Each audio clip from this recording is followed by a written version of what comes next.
আলহামদুলিল্লাহ রাব্বিল আলামিন ওয়াসসালাতু ওয়াসসালামু আলা আশরাফিল আমবিয়া ওয়াল মুরসালিন নবিয়িনা মুহাম্মদ ওয়া আলিহি ওয়া আসহাবিহি আজমাইন আম্মা বাদ। সমস্ত প্রশংসা মহান মালিক রব্বুল আলামিনের জন্য। দরুদ এবং সালাম নাজিল হোক তারই প্রেরিত রাসূল মুহাম্মদ মুস্তাফা সাল্লাল্লাহু আলাইহি ওয়াসাল্লাম, তার প্রতি এবং তার আলো আসহাব সকলের প্রতি। সম্মানিত ভাই বন্ধুগণ, আজ আমরা আলোচনা করব ইনশাআল্লাহ বরকতের চাবিসমূহ বিষয়ে। বরকত শব্দের অর্থ হলো কল্যাণ বেশি হওয়া, যে কোনো কিছুতে আল্লাহর পক্ষ থেকে কল্যাণ যুক্ত হওয়া, এটা হলো বরকত।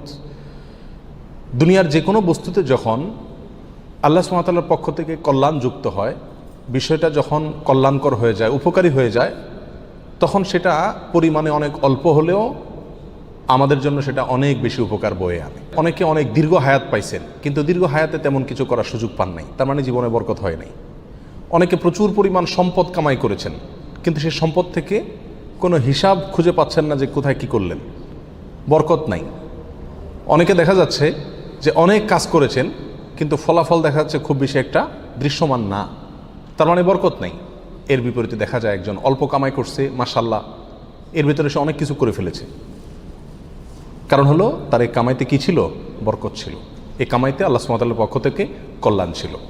অতএব আমাদের জীবনে, আমাদের আমলে, আমাদের রুজিতে, আমাদের ইনকামে, আমাদের সন্তান সন্ততিতে, আমাদের সব কিছুতে আল্লাহ সুবহানাহু ওয়া তাআলার পক্ষ থেকে বরকত আসবে। বেশ কিছু আমল আছে, সে আমলগুলো করলে এগুলোকে আমরা এক কথায় বলতে পারি বরকতের 10টি চাবি। এই চাবিগুলো যদি আমরা ব্যবহার করি, তাহলে ইনশাআল্লাহ বিদিনিল্লাহ আমাদের জীবন বরকতময় হয়ে যাবে। তার ভিতরে 1 নম্বরের চাবি হলো বরকতের ঈমান এবং তাকওয়া। প্রিয় ভাইয়েরা, যখন ঈমান এবং তাকওয়া কারোর মধ্যে থাকে, তখন আল্লাহ সুবহানাহু ওয়া তাআলার পক্ষ থেকে বরকতের বারিধারা তার প্রতি বর্ষণ হতে থাকে। আল্লাহ সুবহানাহু ওয়া তাআলা কোরআন কারীমে বলেছেন, ওয়ালাউ আন্না আহলাল কুরা আমানু ওয়াত্তাকাউ লাফাতাহনা আলাইহিম বারাকাতিম মিনাস সামাই ওয়াল আরদ। যদি কোনো জনপদের লোকেরা ঈমান আনে এবং তাকওয়া অবলম্বন করে, তাহলে আমি আসমান থেকে এবং জমিন থেকে, উপর থেকে নিচ থেকে, উভয় দিক থেকে বরকতের সমস্ত দুয়ার খুলে দেব। সম্মানিত ভাইরা, এই জন্যই দেখা যায় সারা পৃথিবীতে অন্য ধর্মের মানুষেরা, অমুসলিমেরা কোনো দিক থেকে অনেক বেশি সুখে শান্তিতে আছে বলে আমাদের কাছে মনে হয়, কিন্তু আসলে সুখে শান্তিতে খুব একটা নাই। বিভিন্ন জরিপ বলছে সুসাইড বা আত্মহত্যার পরিমাণ তাদের মধ্যে বেশি। আত্মহত্যা মানুষ তখনই করে যখন সুখের চাইতে দুঃখের পরিমাণ বেড়ে যায়, কিন্তু মুসলমানদের মধ্যে আত্মহত্যার পরিমাণ অনেক কম। মুসলমানরা বেশিরভাগই গরিব, অভাবী, তারপরেও তাদের মধ্যে আত্মহত্যার পরিমাণ কম। এটা একটা আলামত যে তাদের জীবনে কি আছে? বরকত আছে। কারণ ঈমান সামান্য হলেও আছে। আর যার জীবনে ঈমান নাই, তাকে দেখবেন যে অনেক আট্টালিকাতে সে আছে, সুখে শান্তির অনেক উপকরণ তার কাছে আছে, কিন্তু আসলে সুখ শান্তিতে খুব একটা সে নাই। কারণ তার জীবনে কি নাই? বরকত নাই। এই জন্য কেউ যদি ঈমান আনে আর তাকওয়া অবলম্বন করে, এই দুটি জিনিস যদি কারোর ভিতরে থাকে, তাহলে আল্লাহ সুবহানাহু ওয়া তাআলার ওয়াদা হলো আসমান এবং জমিন থেকে বরকতের সমস্ত দুয়ারগুলো তার জন্য কি করে দেওয়া হবে? খুলে দেওয়া হবে। এই জন্য ভাই, ঈমানকে খালেস করতে হবে শিরক থেকে, কুফরি থেকে, নেফাকি থেকে। শিরক, কুফর, নেফাক, এগুলো থেকে ঈমানকে পরিচ্ছন্ন করতে হবে আর তাকওয়া অবলম্বন করতে হবে। তাকওয়া কি? তাকওয়া হলো আল্লাহর ভয়ে যে কোনো হারাম কাজ থেকে বেঁচে থাকা। আল্লাহর ভয়ে যদি আমি হারাম কাজ থেকে বেঁচে থাকার মানসিকতা আমার ভিতরে থাকে, যার ভিতরে যত বেশি থাকবে, আল্লাহ সুবহানাহু ওয়া তাআলা তার জীবনকে তত বেশি বরকতময় করে দিবেন। বরকতের 2 নম্বর চাবি হলো যে কোনো কাজের শুরুতে বিসমিল্লাহ বলা। যে কোনো কাজের শুরুতে কি করা?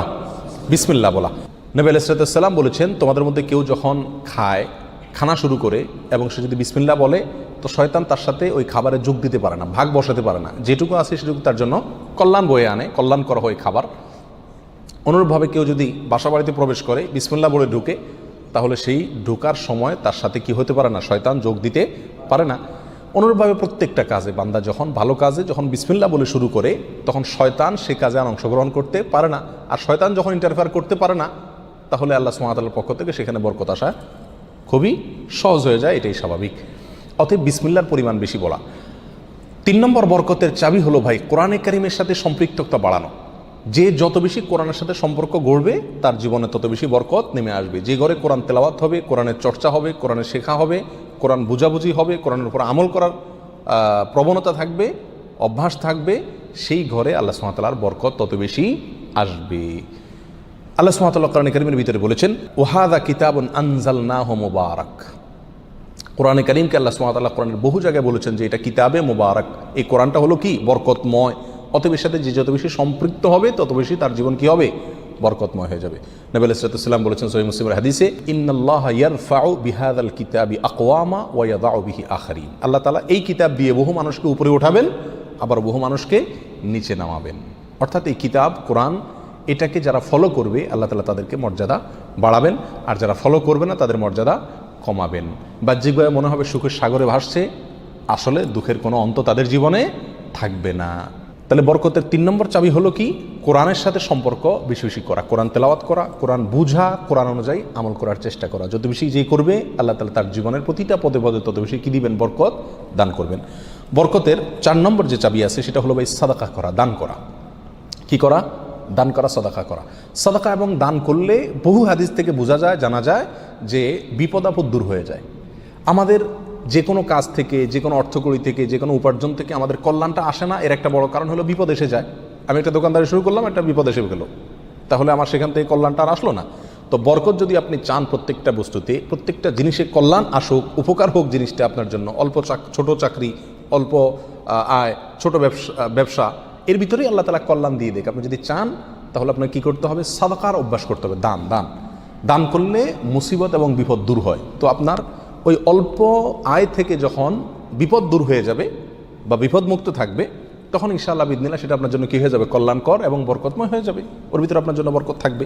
অতএব সাদাকার অভ্যাস করা, সারা বছর অল্প স্বল্প হলেও, পরিমাণে খুব অল্প হোক।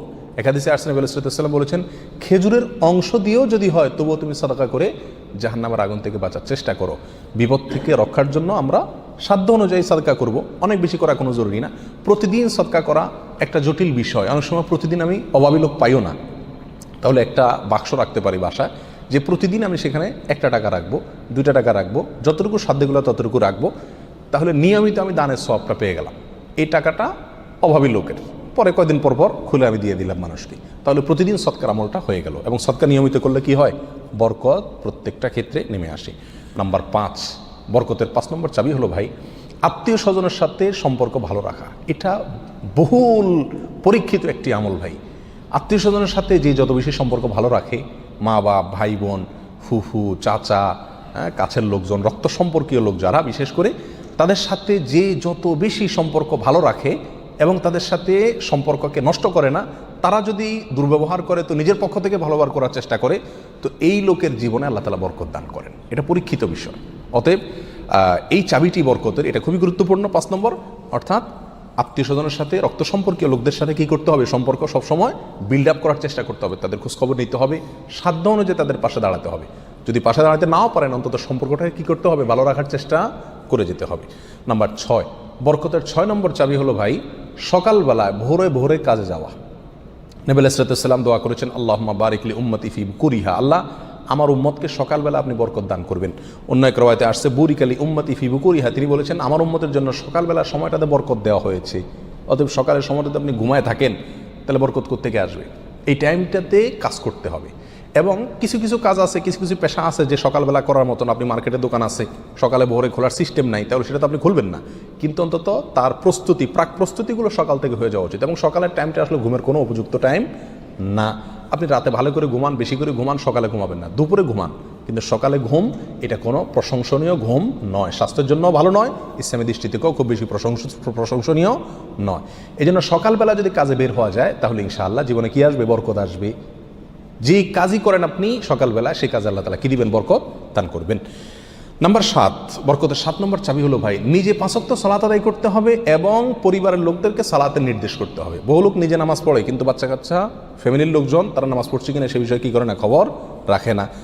আল্লাহ সুবহানাহু ওয়া তাআলা কোরআন কারীমের ভিতরে বলেছেন, ওয়া উমুর আহলাকা বিস-সালাত, তুমি তোমার পরিবারকে নামাজের নির্দেশ করো, নিজে তো পড়তেই হবে, পরিবারকেও নির্দেশ করো, ওয়াসতাবির আলাইহা, এবং এটার উপর অটল থাকো, ধরে রাখো এটাকে। তাহলে কি হবে, লা নাসআলুকা রিজকা, আমি তোমাদের কাছ থেকে, আল্লাহ বলছেন আমি তোমাদের কাছ থেকে রিজিক চাই না, নাহনু নারযুকুকা ওয়াল আকিবাতু লিত-তাকওয়া, বরং এই কাজ করলে, আমল করলে আমি তোমাদেরকে রিজিক দিব, বরকত চলে আসবে ইনশাআল্লাহ। নামাজ নিজে পড়তে হবে এবং পরিবারকে নামাজের নির্দেশ করতে হবে। নাম্বার 8, বরকতের 8 নম্বর চাবি হলো ভাই, তাওয়াক্কুল করা আল্লাহর উপরে, আল্লাহর উপরে ভরসা করা। মুমিন যত বেশি আল্লাহর উপরে ভরসা করবে, আল্লাহ তাআলা তত বেশি তাকে সাহায্য করবেন। আর আল্লাহর প্রতি ভরসা যত কমে যাবে, আস্থা যত কমে যাবে, নির্ভরতা যত কমে যাবে, দুনিয়ার কোনো বস্তুর প্রতি যখন আস্থা বেশি হয়ে যাবে, আল্লাহ তাআলা তাকে ওই বস্তুর হাতেই বেইজ্জত করে ছাড়েন। এটাই আল্লাহ সুবহানাহু ওয়া তাআলার সুন্নাহ। যার কারণে আল্লাহর প্রতি যে যত বেশি তাওয়াক্কুল করে, আল্লাহ তাআলা তাকে তত বেশি উদ্ধার করেন এবং সাহায্য করেন। বরকতের জন্য এটা একটা অন্যতম উপায়। যে যত বেশি আল্লাহর উপরে ভরসা করবে, বিশেষ করে রিজিকের ব্যাপারে, তত বেশি আল্লাহ সুবহানাহু ওয়া তাআলার পক্ষ থেকে কী আসবে? বরকত আসবে।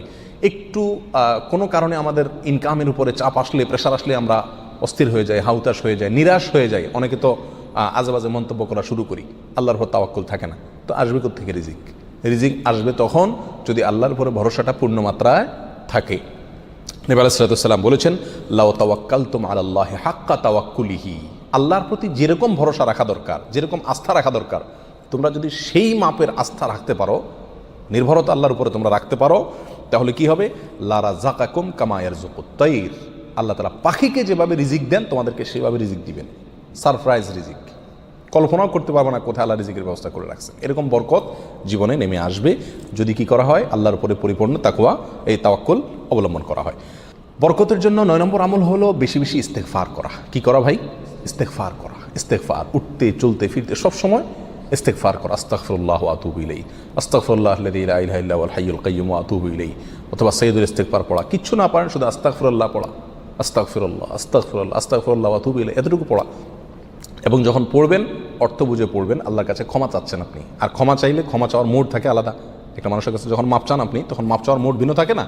আস্তাগফিরুল্লাহ যখন বলবো তখন নিজের অপরাধের কথা স্মরণ করে, অথবা আমি যে বহু অপরাধ করি সেই কথাটা মনে করে আল্লাহর কাছে ক্ষমা চাইব। যত বেশি ইস্তেগফার করব তত বেশি রিজিক আসবে।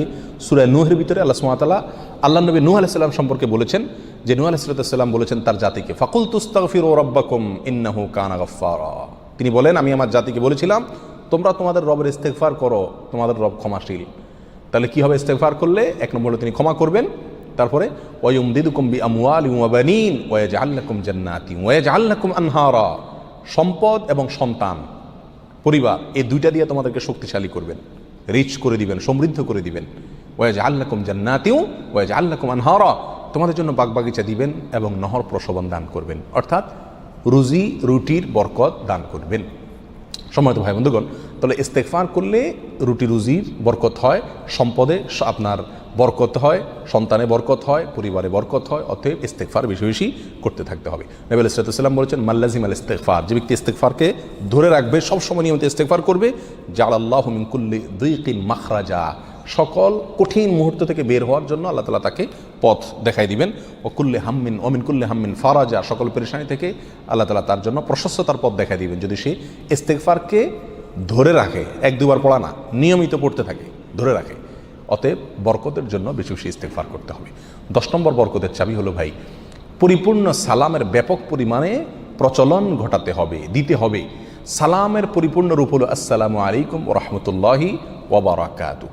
এখানে আমরা সবাই জানি দোয়া করা হয়, আপনার প্রতি শান্তি বর্ষিত হোক, আল্লাহর রহমত বর্ষিত হোক এবং আল্লাহর বরকত নাজিল হোক আপনার প্রতি। তাহলে আপনি যখন কারোর প্রতি সালাম দিচ্ছেন, পূর্ণাঙ্গ সালাম, আসসালামু আলাইকুম ওয়া রাহমাতুল্লাহি ওয়া বারাকাতুহু, তার মানে আপনি কেমন যেন তার জন্য বরকতের দোয়া করছেন, শান্তির দোয়া করছেন। আর হাদিসে আসছে, কোনো মুসলিমের জন্য যদি আপনি বরকতের দোয়া করেন বা যে কোনো দোয়া করেন, তো ফেরেশতা আপনার জন্য দোয়া করে আল্লাহ এই বান্দাকেও আপনি দান করেন। তাছাড়া যাকে সালাম দিবেন তিনিও জবাব দিবেন। আপনি যেহেতু অবারাকাতু পর্যন্ত পড়বেন, তার জন্য উচিত হবে অবারাকাতু পর্যন্ত দেওয়া। সালাম যতটুকু দেওয়া হয় পরিপূর্ণ কমপক্ষে অতটুকু দিতে হয়। অতএব যত বেশি সালাম দেওয়া হবে তত বেশি ফেরেশতা আমার জন্য বরকতের দোয়া করবে, আর যাকে সালাম দিচ্ছি তিনিও করবেন। তাহলে সালামের প্রচলন ব্যাপক পরিমাণে যদি করতে পারি, তাহলে আমাদের জীবনে কি আসবে ভাই?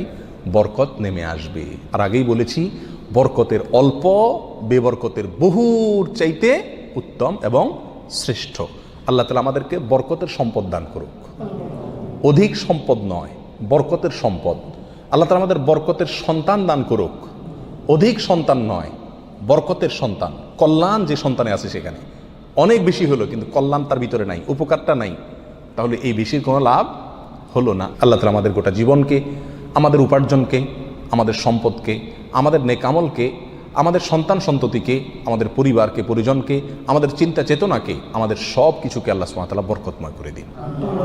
সব কিছুতে আল্লাহ তাআলা কল্যাণ এবং উপকারিতা প্রচুর পরিমাণে বৃদ্ধি করে দিন। জাযাকুমুল্লাহ ওয়া আখিরু দাওয়ানা আলহামদুলিল্লাহি রাব্বিল আলামিন।